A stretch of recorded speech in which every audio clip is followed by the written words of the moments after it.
I did when Rob asked me about speaking. I did say to him earlier this week that I may well be slightly hysterical by the time I reach you on Friday night, because we've actually had a strike all this week in our branch. So I've been up on the picket line since 7 o'clock in the morning every day. So I will do my best to make sense. But what was interesting actually on the picket line was the number of times we talked about Palestine. And it's clearly a real touch paper for people about how they feel about wanting to resist, actually, in society in general. And I think that's a really important thing to hold on to if you're trying to organise in your workplace. My union branch has grown over the last couple of years, and I think that's true of a lot of branches. But when you talk to people about why they've joined, talk to new members about why they've joined, they talk about three things. Of course, they talk about pay and conditions at work. They talk about wanting to fight racism, particularly with the growth of the far right. But they also talk about wanting to see justice for the Palestinians. And that's consistently been one of the top reasons for deciding they want to join our branch, because they see it as a branch that is very, very active about Palestine. So active, in fact, that like a lot of, well, actually, no. One of the things I think that is really important is to talk about Palestine in your workplace, actually. And that can sound like a simple thing, and it isn't always. People often feel like they're really shut down over trying to talk about Palestine. The minute you talk about it, that you'll get all kinds of criticism. And of course you do, but you find more people who want to do something about it as well. You have to use the fact that, Ben talked about trade unions. Most trade unions have very good policy on Palestine. And actually, we can use that to try and open that door to what we do, to put some of that policy into practice. The national demonstrations have been fantastically important, both in terms of showing the strength of feeling, the desire for justice for the Palestinians, of organising it, but also of making people feel confident to do something where they work and where they live, and particularly where I'm coming from, about where they work. I think without the national demonstrations, there wouldn't be those councils pledging to divest the pension funds. The co-op wouldn't be divesting. All of the things that Ben talked about, the successes, are linked to those big national demonstrations. And therefore, one of the things that we really tried to do straight away in our union branch was get members to come with us with our union banner onto those demonstrations. And we hold it as a real proud, badge of honour, if you like. We're really proud in our branch that we have had members in our union banner on every single one of the national demonstrations that have taken place. Not always the same people, which is good, because it means you're getting new people involved. But that's how we found a group of people who wanted to do more about Palestine. And that was really what kick-started our campaign about divesting our pension funds as well. We already actually had a divestment campaign around the fossil fuel industry that we've been campaigning around since, I think it's about 2016, 2017, something like that.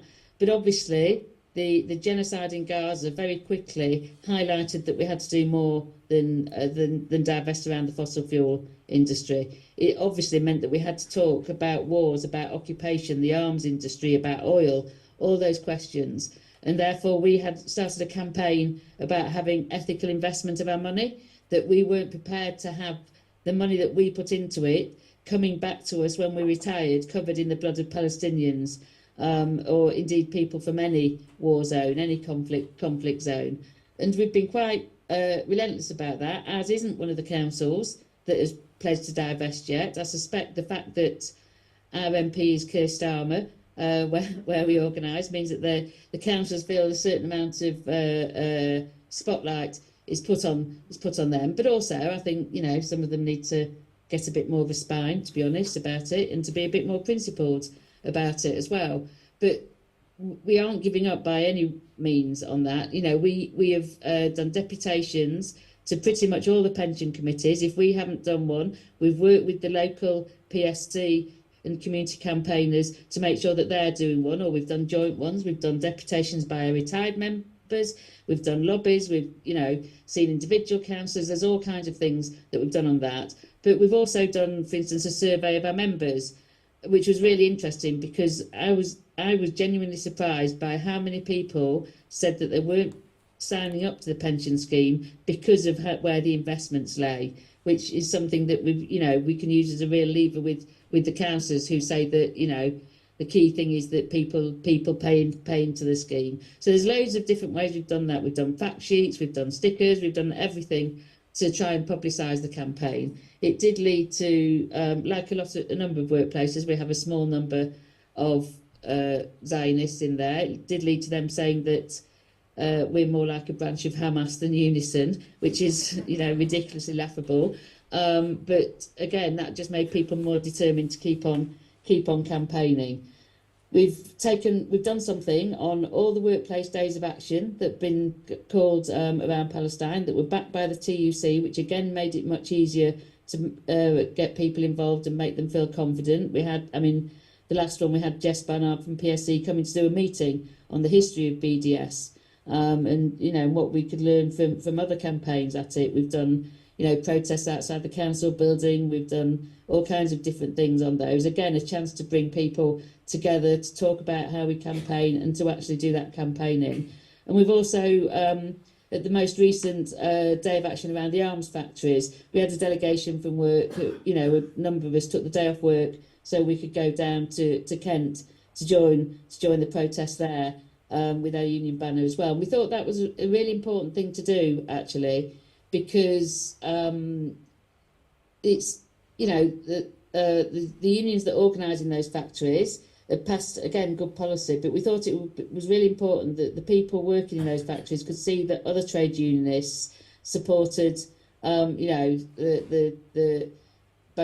shutting down of the arms industry and turning their jobs into something much more socially useful, that it was a union thing, and try and see if we could do anything that made them feel a little bit more confident as well. So there is a huge amount of things that you can do. All of them start with finding somebody else to do it with you, and that is where, again, it goes back to the big national demonstrations. At the same time, of course, and Ben must get this as well, but we definitely get it in our trade union branch. It's the what else do we need to do to get change, to get justice for the Palestinians. We've had 2 years of us mobilising, 2 years of activity, and that's not a dead easy question to answer, but it is an important one to discuss and to look at what that answer can be as well. And the obvious thing that struck us as trade unionists really was when we started to see the strikes, first of all in France and then in Italy by the dock workers. Well, first of all, refusing to handle cargoes that were arms going to Israel and all the rest of it, and then ending up in strikes, and indeed the general strikes in Italy. And we found them fantastically inspiring. It made you think about what the possibilities were to take for working class people in an organised way to take action. It also raises the where are we now and how do we get there as well. And that is always the big question in these things. But these things probably don't mean anything to the workers in Italy. But we had a discussion in our union meetings. We sent them messages of solidarity, and we used that to try and talk to our members about why we did that. And we've got people coming to the trade union conference tomorrow, where I know we'll hear from an Italian striker. We have this aim that we want to try and get somebody to speak to our union meetings, to our members, about how they went from marching about Palestine to taking action. And I think the other thing as well is there's a whole bigger picture about how we can get change in society, and where we as collectives can come into doing that as well, because the Palestinians' fight for self-determination and for liberation is something that absolutely inspires people. That I was really lucky enough to go at the beginning of 2023 to the West Bank as a union on a union delegation, and to meet all kinds of really fantastic people really inspiring people in Palestine. It was the first time I really got the meaning of the phrase "to exist is to resist." Existence is resistance, really, because you saw the determination of the Israeli state to obliterate people and the Palestinian determination not to be obliterated and to keep organising and to keep fighting back and to keep, and to struggle for their own autonomy, for their own society and their own Palestine. And I think that makes you think about, again, how do they achieve that, because it's something that does inspire people. But also you have to think, when you see the devastation of Gaza, of what happened there, you think, is it possible? And absolutely it is possible. But one of the things that you wanted to constantly be shouting out as people, were getting no aid, getting no medicine, no water into Gaza. You wanted to know why the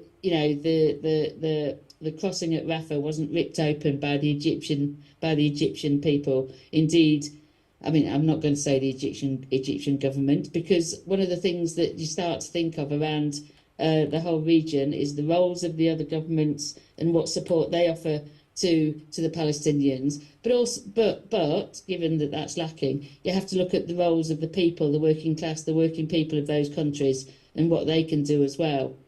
There's clearly huge repression in Egypt at the moment, but I also think it's not that long ago. It's certainly within my very recent living, memory of the Arab Spring that took place in Egypt. A fantastically inspiring uprising, something that made, again, people all around the world think of, if you can do that in a repressive country, what can you do here? And I think those kinds of examples, from the from the huge thing of the Arab Spring, from the general strikes in Italy that started with a relatively small number of dock workers in Marseille.